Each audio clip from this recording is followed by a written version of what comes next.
Hey guys, welcome to great Satya study world. मैं हूं सत्या। तो एक बहुत अच्छी रिक्रूटमेंट आ रही है जो आपको नेशनलाइज बैंक, हमारा यूको बैंक है, उससे आ रही है। तो बहुत ही अच्छे पोस्ट हैं और सभी आप एनी डिग्री वाले जो भी हैं सभी इलेक्ट्रिकल इंजीनियर या फिर इकोनॉमिस्ट सभी के लिए ये बहुत अच्छे हैं। ठीक है, तो बहुत अच्छी है। तो आप लोग चलिए हम लोग देख लेते हैं कि क्या क्या इसमें कैसे भरना है, कितने सारे पोस्ट हैं, क्या सैलरी आने वाली है, या फिर कितने प्रोवेशन डेट है, या फिर लास्ट डेट, या फिर फिलअप करने का डेट कब से स्टार्ट हो रहा है, सभी के बारे में हम लोग इसमें जानकारी लेंगे। तो हम लोग देख लेते हैं। तो अब हम लोग किस में जाएंगे, हम लोग चलते हैं यूको बैंक का जो ऑफिशियल साइट है उसमें जा करके हम लोग उसके बारे में पूरा स्टडी करेंगे ताकि आपको इसके बारे में पूरी तरह से पता चल जाए। ठीक है, तो चलिए देख लेते हैं हम लोग। गाइस, ये यूको बैंक के द्वारा रिवाइज नोटिफिकेशन है। ये कब जारी हुआ है? अभी 25/10/2020 को, यानी कि इस मंथ हमारा क्या है, अक्टूबर में ये जारी किया गया है। ठीक है, तो हम लोग देख लेते हैं कि इसमें क्या क्या पोस्ट हैं और क्या क्या रिक्रूटमेंट प्रोसेस है, वो सभी के बारे में जान लेते हैं। तो हम लोग पहले देखते हैं एजुकेशन क्वालिफिकेशन क्या है और किसमें कितना पोस्ट है। चलिए देख लेते हैं। इसमें जो आपकी पहली वैकेंसी है वो फर्स्ट वैकेंसी क्या है, सिक्योरिटी ऑफिसर की। क्या है सिक्योरिटी ऑफिसर? इसमें पहला जो पे स्केल है JMGS, यानी कि जूनियर मैनेजमेंट ग्रेड स्केल। ठीक है, इसमें टोटल जो वैकेंसी हमारे क्या होने वाली है 9। इसमें आपका जो सामान्य वर्ग के लिए 4 और उसमें EWS जो आएंगे उसके लिए 1 सीट है, 2 सीट OBC के लिए है और एक सीट ST/ST के लिए है। ठीक है, और उसके ये किसका है, सिक्योरिटी ऑफिसर के लिए। ठीक है, उसके बाद क्या है, इंजीनियर्स के लिए है। तो इंजीनियर्स में जिसमें सिविल हमारे क्या कितने होंगे, 4 होंगे, इलेक्ट्रिकल इंजीनियरिंग के लिए 2 और आर्किटेक्चर के लिए क्या होंगे 2, यानी टोटल सीट कितनी है 8। ठीक है, 8 सीट होने वाली है जिसमें आपको सामान्य वर्ग में 4 सीट, EWS की 1 और 2 सीट OBC की, और इसमें ST के लिए कोई सीट ही नहीं है, केवल SC के लिए 1 सीट है। ठीक है, उसके बाद जो थर्ड नंबर की हमारा क्या है, स्टैटिशियन जो है पोस्ट, वो उसमें टोटल सीट मात्र 2 है। ठीक है, इसमें दोनों सामान्य वर्ग के लिए है। ठीक है, इसमें कोई भी रिजर्वेशन नहीं है। उसके बाद क्या है, IT ऑफिसर के लिए है। IT ऑफिसर में फोर्थ नंबर अगर देखते हैं तो इसमें टोटल सीट कितनी है 20। ठीक है, जिसमें कि 8 जो हमारा है वो जनरल के लिए है, और 2 जो आता है EWS के लिए, और 6 OBC में आते हैं। इसमें SC के लिए 3 और ST के लिए 1 सीट है। ठीक है, चार्टर्ड अकाउंट जो CA है और CFA हैं उनके लिए कितना सारे पोस्ट हैं, इसमें ज़्यादा है, ये 25 पोस्ट हैं। ठीक है, तो उसमें क्या है, 10 सीट आपका सामान्य वर्ग के लिए है और 2 सीट EWS के लिए, 7 सीट आपका OBC के लिए है, और 4 सीट SC के लिए, और 2 सीट हमारा ST के लिए है। ठीक है, यानी टोटल अगर सीट देखा जाए तो कितना है 64। ठीक है, ये JMGS यानी जूनियर मैनेजमेंट ग्रेड स्केल 1 के सीट हैं। और उसके अलावा हम लोग देखें MMGS यानी मीडियम मैनेजमेंट ग्रेड स्केल 2 में कितनी सारी सीटें हैं वो हम लोग देख लेते हैं। ठीक, तो MMGS ग्रेड 2 में जो पहला सीट है वो कौन सा है, इकोनॉमिस्ट का है, जिसमें मात्र 2 सीट हैं। वो दोनों सीट क्या है आपको, दोनों सीट किसके लिए है, वो जनरल कास्ट के लिए है। ठीक है, जनरल कास्ट के लिए, इसमें रिजर्वेशन मतलब नहीं है। ठीक है, और सेकंड नंबर में क्या है, चार्टर्ड अकाउंट या CF के लिए, जिसमें MMGS यानी मीडियम मैनेजमेंट ग्रेड सिस्टम में जो है टोटल 25 पोस्ट हैं। ठीक, उसमें 25 सीट, सॉरी 10 सीट आपके जो किसके लिए हैं, वो सामान्य वर्ग के लिए है, 2 सीट आपका EWS के लिए है, 7 सीट OBC के लिए है, SC के लिए 4 और ST के लिए 2 रिक्रूटमेंट दी गई है। यानी टोटल सीट अगर देखा जाए तो 64 और 27, टोटल हमारे कितने पोस्ट हो जाते हैं 92। ठीक है, 92 के आसपास टोटल सीट हैं, और कुछ PH कैटेगरी वालों के लिए है। ठीक है, तो ये तो हमारा हो गया क्या, टोटल नंबर ऑफ पोस्ट। अब देख लेते हैं इन सब के लिए एजुकेशन क्वालिफिकेशन क्या क्या मांगा गया है। ठीक है, तो नेक्स्ट हम लोग देख लेते हैं। अगर सिक्योरिटी ऑफिसर के बारे में देखा जाए तो इसके लिए जो एजुकेशन क्वालिफिकेशन है वो किसी भी क्षेत्र में आप डिग्री होना चाहिए। किसी भी क्षेत्र में क्या होना चाहिए, डिग्री होना चाहिए। ठीक, उसके अलावा जो उम्र सीमा रखी गई है 21 से 40 तक है। ठीक है, और एक बात और है कि इसमें 5 year service as a commission, इसमें एक्सपीरियंस मांगा गया है 5 साल का। ठीक है, जिसमें आप आर्मी के किसी भी ऑफिसर में, एयरफोर्स, नेवी, कमांडेंट, पार्लियामेंट्री यानी BSF, CRPF, ITBP या फिर CISF में आप, और SSB में अगर आप सर्विस दे चुके हैं तो वो आप कर सकते हैं। अगर अदरवाइज़ इसमें अगर दूसरा देखा जाए तो ये 5 साल तो उन लोगों के लिए है लेकिन अगर देखा जाए तो 8 साल सर्विस किसके लिए है, जो BSF सीरम के सब इंस्पेक्टर के पोस्ट में है। यानी ये जो लोअर रैंक के हैं अगर वो उनका 8 साल होना चाहिए, जो हायर रैंक के हैं उनका 5 साल यानी कि 5 साल एक्सपीरियंस होना ज़रूरी है। ठीक है, तो आगे नेक्स्ट पोस्ट देख लेते हैं। नेक्स्ट पोस्ट हमारा क्या होने वाला है, तो नेक्स्ट पोस्ट है सिविल इंजीनियर का। सिविल इंजीनियर में कितना है, 21 से 30 आपका एज आता है। ठीक, उसके अलावा आपको जो रिजर्वेशन है वो अलग कैटेगरी हो जाएंगी, जैसे OBC के लिए 3 और आपका ST SC के लिए 5 ईयर्स का आपको एग्जामेशन मिलेगा।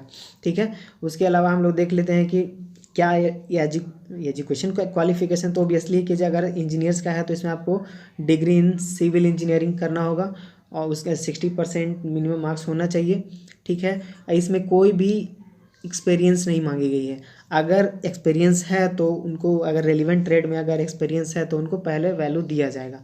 ठीक है, ये लिखा हुआ, लेकिन ये मैंडेटरी नहीं है कि आपको एक्सपीरियंस चाहिए।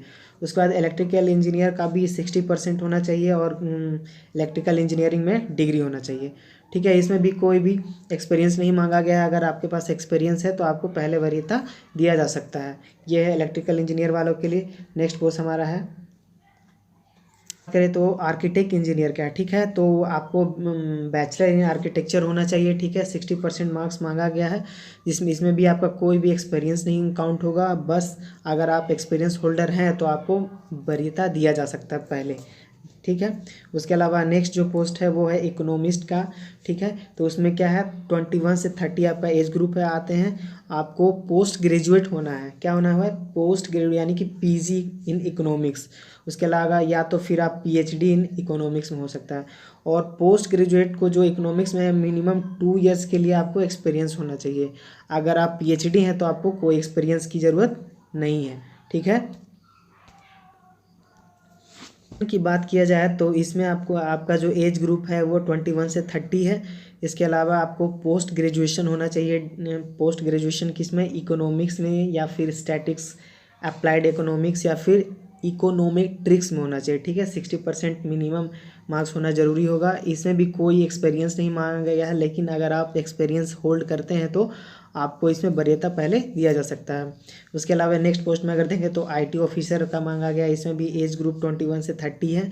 इसके अलावा आप minimum 60% BTech degree computer science में होना चाहिए या फिर इंफॉर्मेशन टेक्नोलॉजी या फिर आप इलेक्ट्रॉनिक्स से हो सकते हैं, इलेक्ट्रॉनिक्स एंड कम्युनिकेशन या टेलीकम्युनिकेशन, जो कि 60% मिनिमम मार्क्स होना चाहिए।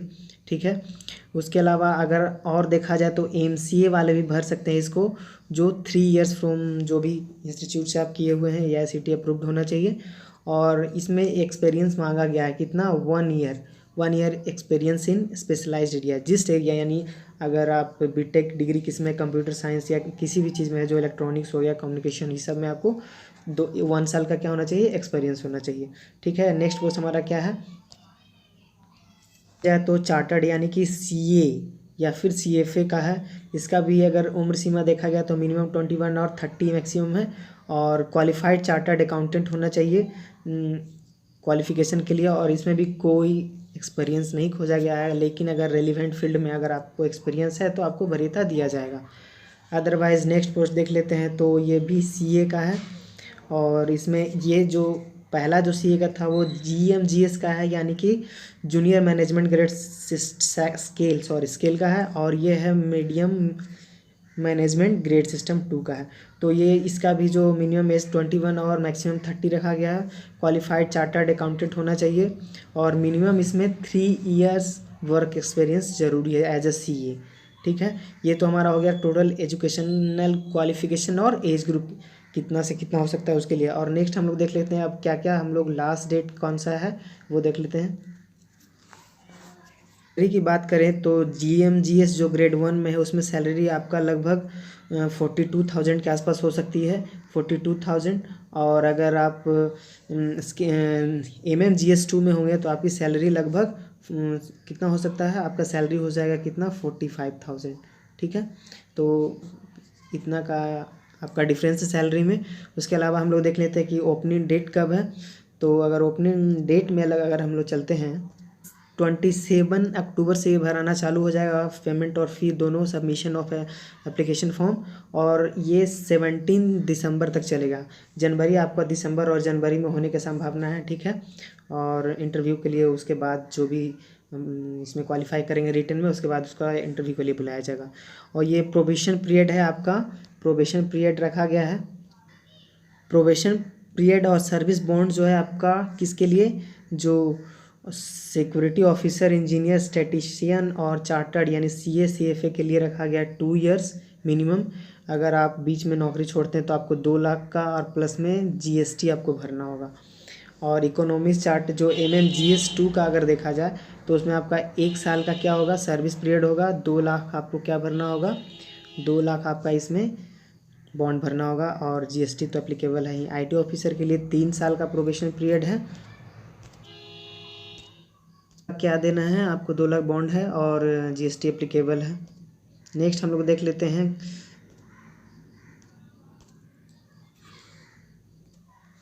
अगर सिलेक्शन प्रोसेस की अगर बात किया जाए तो engineers, economist, statistician, IT officer, chart CA लोगों का जो क्वेश्चन होगा वो कॉमन होगा। कितना, 3 जो होगा वो कॉमन होगा।